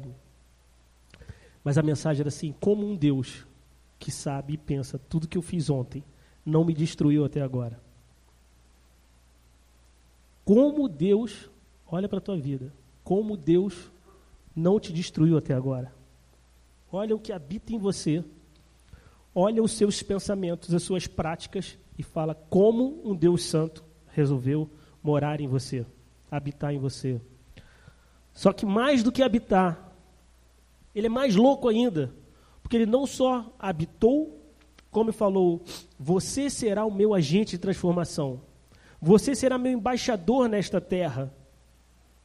A figura do embaixador, eu não vou falar sobre isso, que senão vai perder a hora. Mas a figura do embaixador é tão legal. Há pouco tempo, quando um país tem uma retaliação com outro, o que o presidente faz? Chama o embaixador. Isso é uma afronta para o país, quando você chama o seu embaixador. E eu pensando nessas minhas loucuras, lendo a Bíblia, eu falei, se nós somos embaixadores do reino aqui na terra, vai chegar um momento que a gente vai ser retirado. O presidente vai falar, venham para cá, porque a minha tolerância com essa terra acabou. E seremos retirados daqui. Legal que a gente só tem a figura do rei e do império, porque no período que a Bíblia foi escrita, o que existiam eram reis e impérios. Mas hoje vivemos no sistema presidencialismo. Às vezes é difícil falar para uma criança de um rei. Não tem essa visão clara da figura do rei. Mas pensa no presidente. O nosso presidente lá, também é difícil falar de presidente quando você olha para o que a gente tem hoje em dia. Mas pensa que Jesus Cristo vai recolher o seu embaixador dessa terra e vai dizer, a tolerância com esta terra acabou. Ainda bem que ele vai tirar o embaixador. Ainda bem que ele vai nos tirar. Então você imagina esse Deus que resolveu habitar em você. Ele não só resolveu habitar em você, como falou assim, olha, você agora vai mudar essa terra. E ele botou todo aquele altar que existia no Antigo Testamento. onde esporadicamente ele se manifestava, colocou dentro de você e falou: a todo momento eu vou me manifestar na sua vida. A todo momento você vai ser um agente de transformação nessa terra. E isso tudo que a gente está refletindo aqui, e a gente olha para a igreja perseguida lá, onde não há torre para ser mostrada, só há altar. Se hoje não tivéssemos mais a torre, existe um altar na tua vida para que você possa ser um agente de transformação? Nesses 3 convites eu quero deixar ali de vermelho. Constrói o primeiro altar na tua vida. Faz dele um marco. Eu quero que meus filhos saibam que, olha, o Deus a quem eu sirvo é o Deus do meu pai. Não é o Deus da Jesus Vive. Não é o Deus que eles cresceram aqui, indo, entrando, saindo. Não, isso é parte do processo. Mas o Deus que eles conhecem é o Deus do meu pai. Se eu hoje posso proporcionar isso para filhos e para todos aqueles que o Senhor coloca no teu caminho, seja um agente de transformação. A gente tem tido a oportunidade na célula de ver como as pessoas têm chegado perto, procurando esse Deus. Mostra o Deus do seu altar. Você foi chamado para fazer diferença. E eu queria terminar essa mensagem te falando que você é templo do Espírito Santo. O altar saiu do lado de fora e foi para dentro de você. Mesmo tudo que você fez hoje, tudo que você pensou hoje, tudo de imundo que passou pela sua mente hoje, tudo de podre que passou pelo seu coração, ele ainda está aí dentro dizendo: você será um agente de transformação nessa terra. Se aproprie disso. Deixa esse altar vivo e mostra esse altar para o mundo. Quantas pessoas vão passar pelo teu caminho e você vai ter um altar para mostrar? A torre vai ser uma consequência. Faz o desafio, tenta não mostrar a torre. Quando a gente está falando, lá na igreja é muito legal, tem um som bacana, tem um ministério de louvor bacana, tem um trabalho com crianças fantástico, tem um trabalho em células fantástico. Ele está bom, mas eu preciso de Deus. Onde é que eu vou encontrar Deus? Agora eu quero te levar lá na minha casa. Eu vou orar com você na minha casa. Eu vou orar debaixo, ali na pracinha Vanhagem. Tem um banquinho que sempre quando eu estava mal, que eu brigava com a minha mulher, eu ia para lá e ali eu me encontrava com Deus, Deus falava comigo: vamos para aquele lugar. Vamos chorar junto ali. A gente está sendo impulsionado a todo momento a mostrar a torre, a torre, a torre. A gente tem uma sensação de conforto. Há pouco tempo a gente estava falando isso. Quando algum líder evangélico fala alguma coisa bonita, a gente se sente protegido, né? Quando algum líder evangélico coloca alguma coisa bem colocada, quando ele é entrevistado numa grande mídia, ele fala: foi bem, ele foi bem, ele foi bem, como se a gente assim, conseguimos. Eu falei: hein? Um dia eu estava brincando com o pessoal, falei: ele não me representa não, peraí, calma. Homem de Deus, mas peraí, para. Eu tenho falado: você é crente? Você é evangélico? Eu não sei mais responder, eu juro, eu entrei em crise, eu não sei mais responder essa pergunta. Não sei. E o que eu tenho falado, quando alguém me pergunta isso, e você sempre fica no teu coração: eu jamais vou negar a Cristo.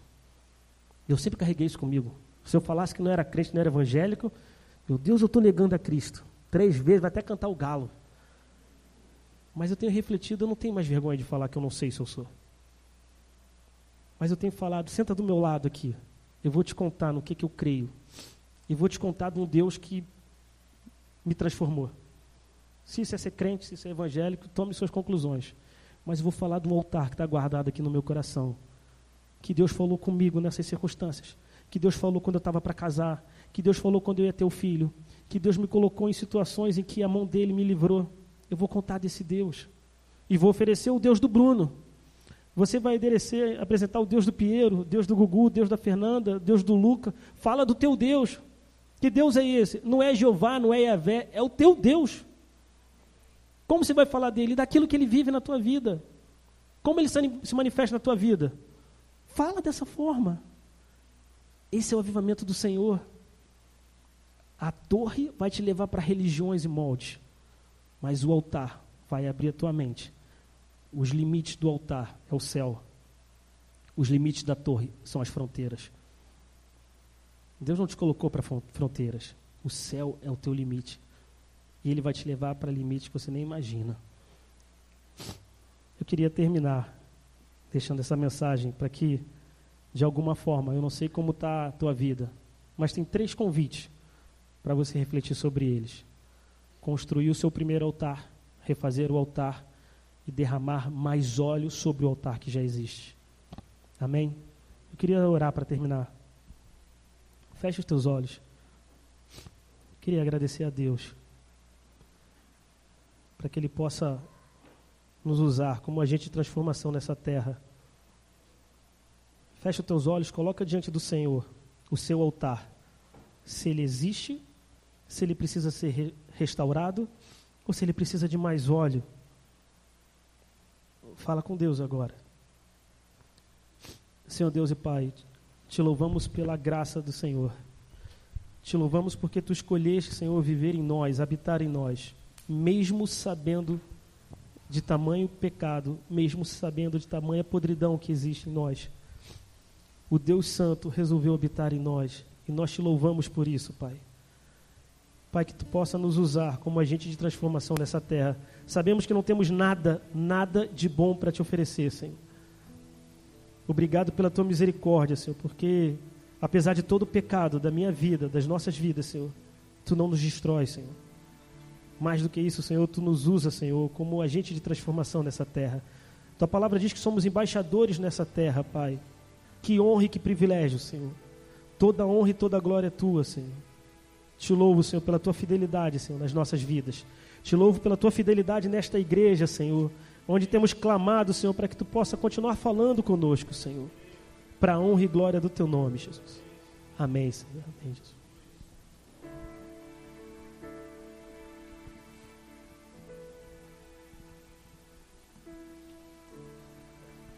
Alô? Eu tô aqui com alguns... Deixa eu ver qual é o nome disso aqui. São cartão respostas do Portas Abertas. Aquele que estiver interessado em receber revistas, que mensalmente vai chegar na sua casa, essas revistas elas vão dizer o que está acontecendo no período entre 20 dias nas igrejas espalhadas pelo mundo. Durante 3 anos e meio eu contribuí para essa agência sem conhecer uma pessoa de lá, mas aquelas notícias alimentavam o meu coração, a minha fé, me indignavam, mas me levava a orar, me levava ao altar. Aí, por N motivos, não contribuo mais, não recebo mais as revistas, mas sempre estou buscando na casa de alguns irmãos, algumas perdidas, e dou uma lida. Tem várias aqui. Aquele que quiser só preencher, você me devolve no final. Já está aqui pago pela própria Portas Abertas. Vou mandar para eles e vocês vão receber a revista. E aí, a partir dali, deixa Deus falar. E diante disso tudo que o Bruno falou, não posso acrescentar nada. Não tem necessidade. Mas eu tinha combinado com ele de que, sem saber que o jantar de sexta-feira da família, toda a arrecadação financeira seria destinada para o nosso Alessandro, que está no Oriente Médio, na Ásia. E eu tinha proposto com a juventude, poxa, vamos fazer o seguinte, todo o dinheiro que a gente receber, a gente pega 20% e a gente manda para Portas Abertas para que a obra continue. E vamos mandar o restante para o Alessandro. Ele mudou, ele foi expulso do país que ele estava. Acho que ele esteve aqui em 2013, a última vez. E ele estava preocupado, porque não sabia se ia poder voltar para o Afeganistão, tal, aquela coisa. E a minha pergunta era, por que essa ânsia tão forte em querer voltar para um dos piores lugares do mundo? É por causa do altar. Acho que na história do Afeganistão nunca teve um missionário afegão. E o Alessandro contribuiu com 8, formou 8 missionários da terra, e eles não podem ser expulsos da própria terra. Ele foi, ele está no outro país, teve que sair, está num país acima, ele teve que subir, fugiu para não ser morto. Várias emboscadas do Talibã contra a vida dele, contra a vida da família. E eu queria fazer uma oferta, levantar uma oferta, para enviar para ele. Não é por pena, mas é pelo altar. É pelo trabalho maravilhoso. É o nosso embaixador ali. Todos nós somos, mas nós não estamos lá. E ele sempre manda e-mail para a gente. Não sei quem recebe. E ele sempre, no final, com muita delicadeza, ele expõe a necessidade dele.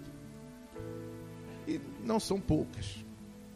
Eu queria que quem tiver no coração, quem o Espírito Santo falou, pedir para a Gabi pegar lá os envelopes brancos, e quem quiser, coloca no envelope Alessandro e oferta, que a gente vai mandar para ele, para que os altares continuem sendo levantados lá. Amém? Obrigado, Bruno. Muito obrigado. Foi uma palavra muito, muito, muito boa. Porque é a palavra do Senhor. A Karina tinha pedido para fechar isso orando. Vou passar para ela.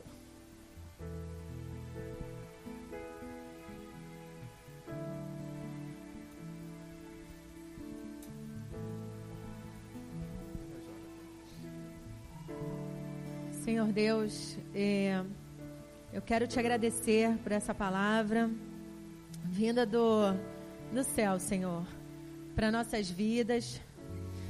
E eu peço a Ti, Senhor, que nós possamos fazer um desses 3 pontos que o Bruno colocou.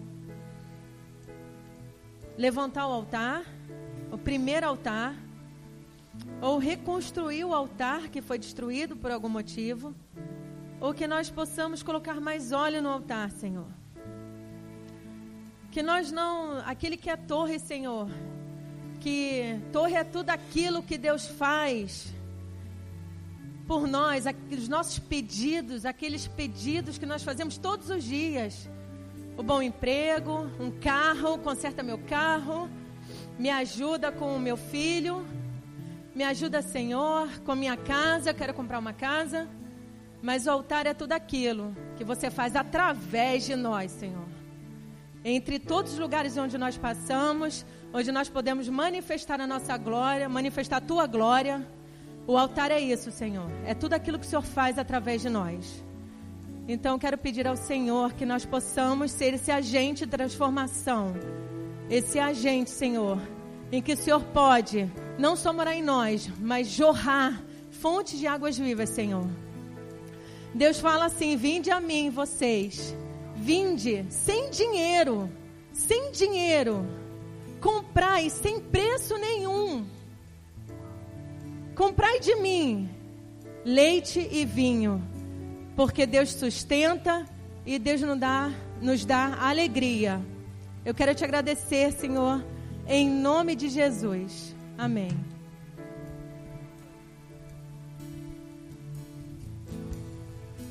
Podem trazer oferta enquanto o louvor vai tocando.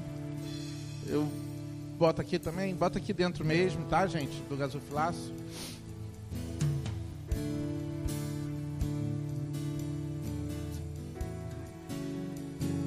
Eu vou ficar lá atrás com esses canhotos, vocês podem preencher e me entregar, tá bom?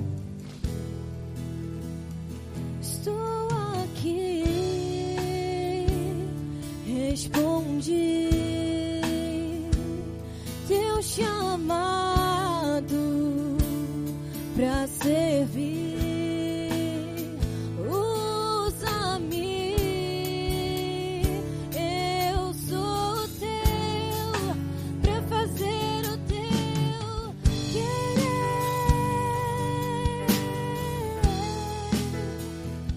Muito tempo me escondi, tentei correr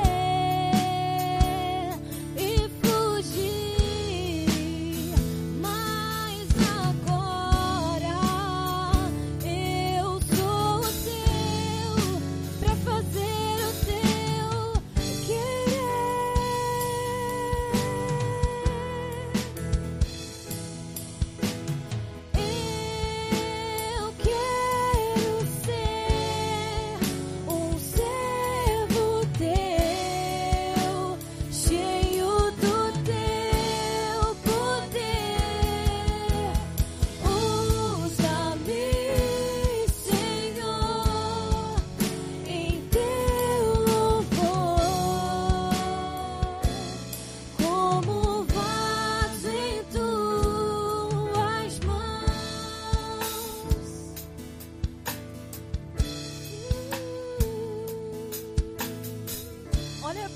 começa a ler a letra dessa música nesse momento e reflete. Você tem deixado Deus usar você como um vaso nas mãos dele? Você tem deixado ele fazer cumprir o propósito dele para a sua vida? Reflete isso nesse momento agora e ore, põe diante dele as tuas fraquezas, o quanto você depende dele, o quanto você depende do amor dele.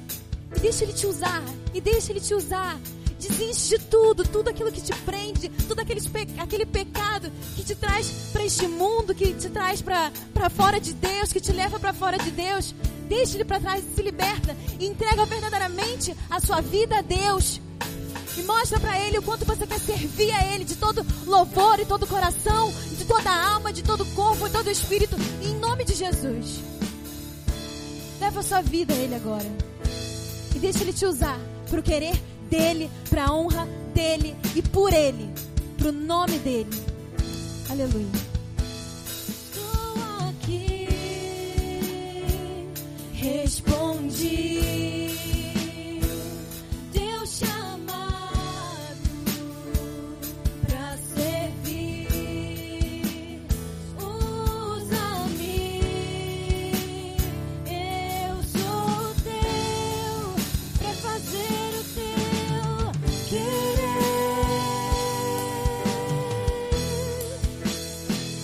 Muito tempo me escondi, tentei correr e fugir, mas agora eu sou teu, para fazer o teu querer.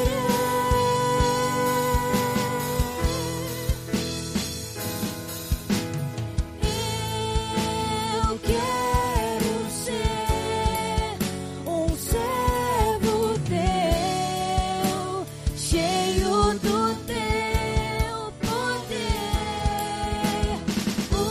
Usa-me, Vamos ficar de pé. Vamos adorar o Senhor. Vamos ter liberdade.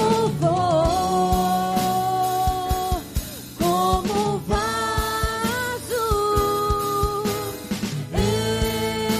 Eu quero ser um servo teu, cheio do teu poder. Usa-me, Senhor, em teu louvor, como um vaso em tuas mãos, como um vaso em tuas mãos, como um vaso em tuas mãos. Amém, queridos. Vamos orar, encerrando esse momento. Senhor Deus, obrigado por essa noite. Obrigado por falares ao nosso coração.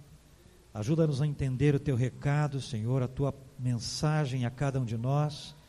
E que possamos ser, ó Deus, de fato, possamos restabelecer e estabelecer, se necessário for, a nossa comunhão individual, íntima contigo, Senhor, fazendo, refazendo, derramando mais óleo sobre os altares que cremos, ó Deus, cada um de nós precisamos ser para o Senhor, para te adorar.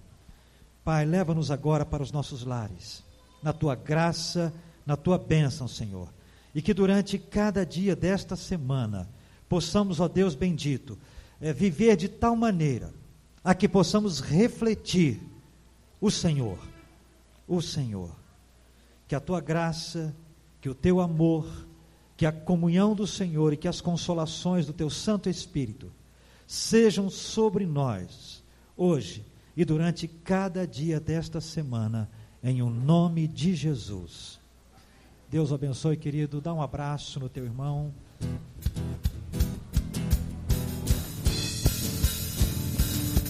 Lembrando os professores da reunião, rapidamente, tá?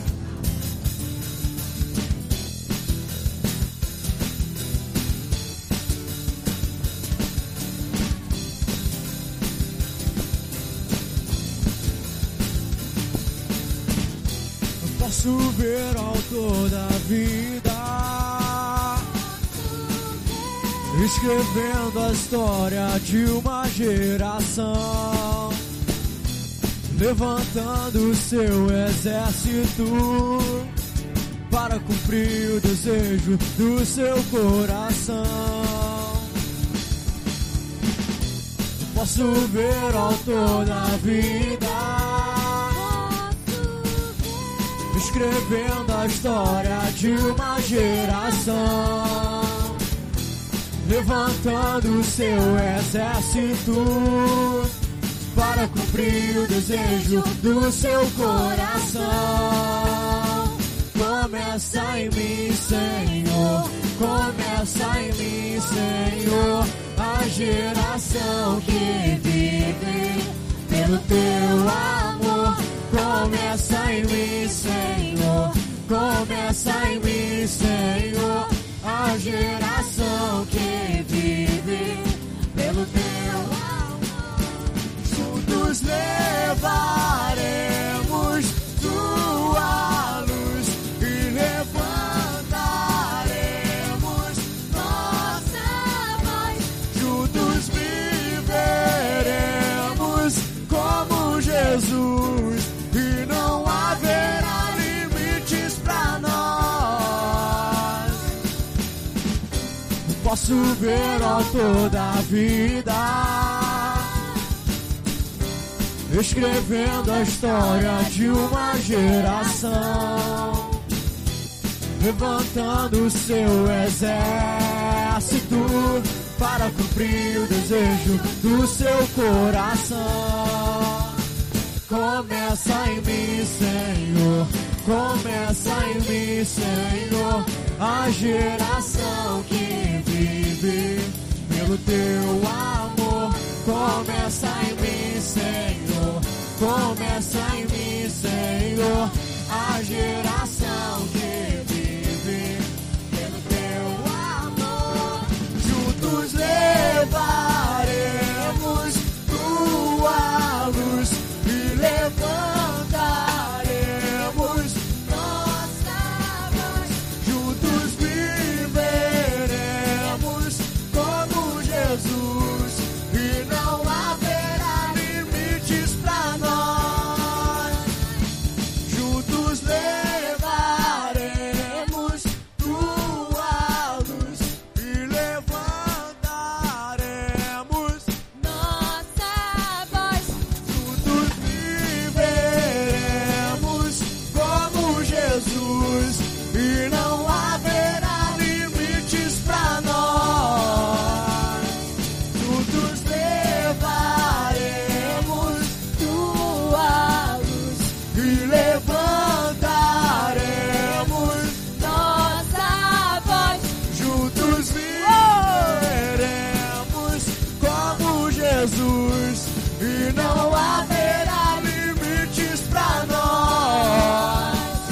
E não haverá limites pra nós.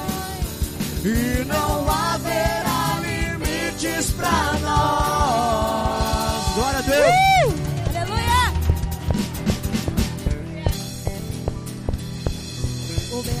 Caraca, meu microfone tá Amém, mutado? gente. Tenha uma boa semana. Alô?